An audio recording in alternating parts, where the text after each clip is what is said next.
The bins were so positive that the only complaint residents had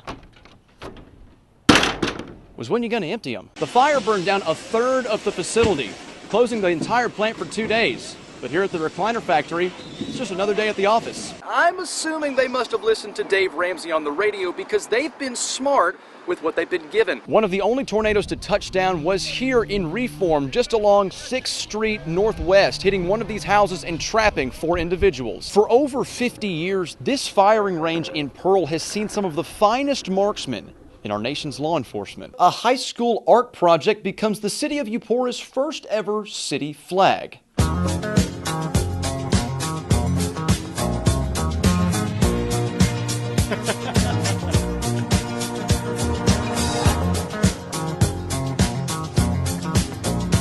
While the sign on the outside says this can only hold 34 people, EMA tells us that it can easily hold double that. Clean your home, glass of hot chocolate, by a fireplace, enjoying WCBI News, telling you not to go out while we're going out, so it could be seen as hypocrisy if you want to look at it that way, but we're doing it for your safety. So stay tuned, guys, for 5 and 6 WCBI. We'll bring you your news. South Lamar isn't taking any chances this flu season and has installed hand sanitizer dispensers into all of their hallways. I need the honest truth.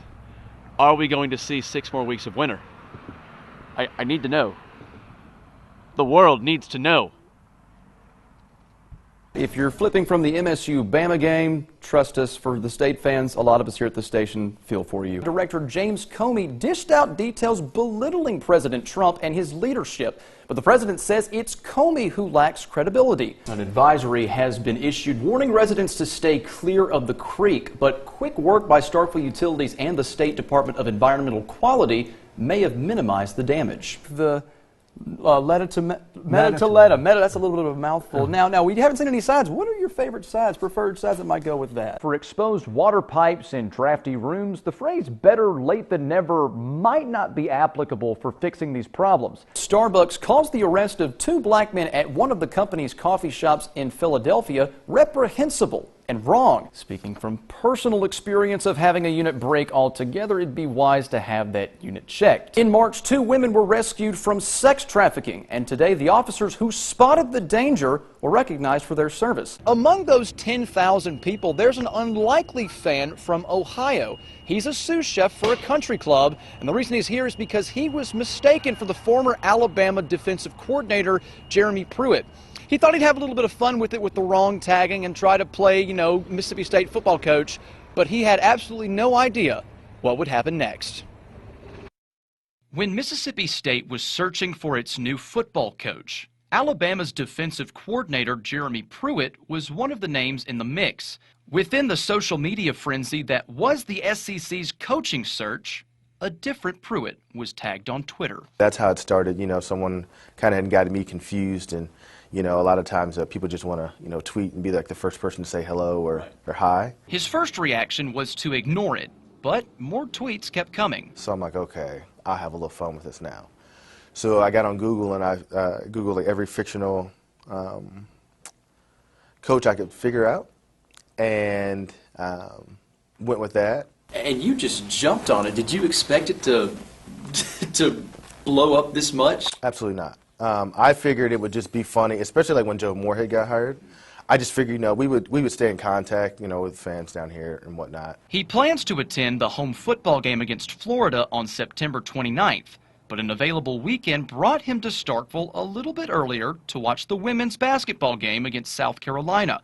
For the last few days, he's been soaking in everything Starkville, which includes wearing maroon and white. Trying to get him the best stuff, like the most popular items, to cheer on his new team. Employees at Maroon & Co., who were also Mississippi State students, aren't surprised by the welcoming atmosphere of Starkville. We're just trying to show him how authentic we are, pretty genuine.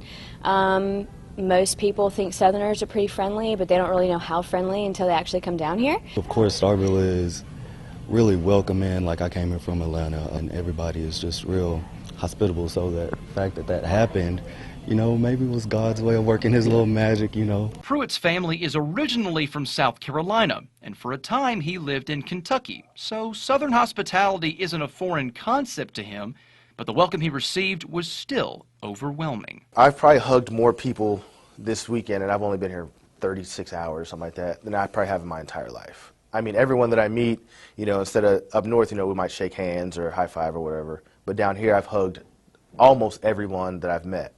I love your Twitter profile where you say Ohio State Buckeye through and through, but Hail State's my new love. You feel like you've been adopted into the maroon and white family? Absolutely. I definitely just wanted to shout out like everyone down here that's been extremely hospitable. There's so many people that I've met that I consider, well, you know, the saying is, you know, we're not fans, we're family.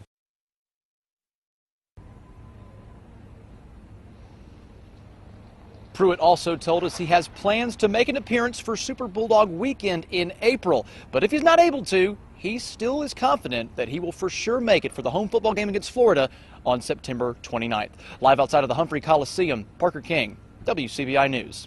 For the next 3 years, the sky is the limit for Airbus helicopters in Lowndes County. The company recently renewed its contract with the U.S. Army for 51 more Lakota helicopters, and today they celebrate. Parker King was on the ground and the air and lands just in time to join us live in the studio with more. Parker. Landing safe and sound, and at the celebration, everyone was there from military personnel, state and federal legislators, and of course the men and women who build these helicopters. A proud day for manufacturing in Mississippi.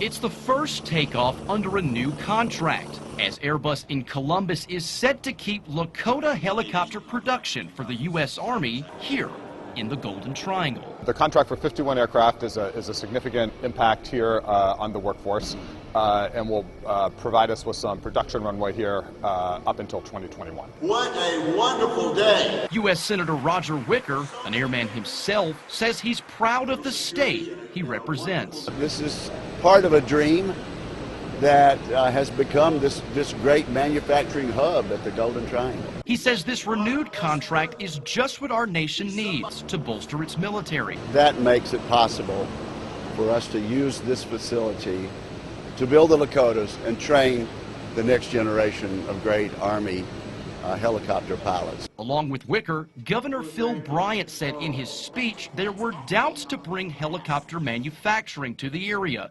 Those doubts now silenced. Maybe Texas can do that, and maybe Georgia, but this is Mississippi. Can we find the workforce? Oh yes, we can find the workforce. Between that and you know, how we're seeing the commercial market this year, there will be an expansion of the workforce at the facility here. At the conclusion of the ceremony, test flights were given for these new Lakotas. Many will go to Fort Rucker, Alabama for training purposes.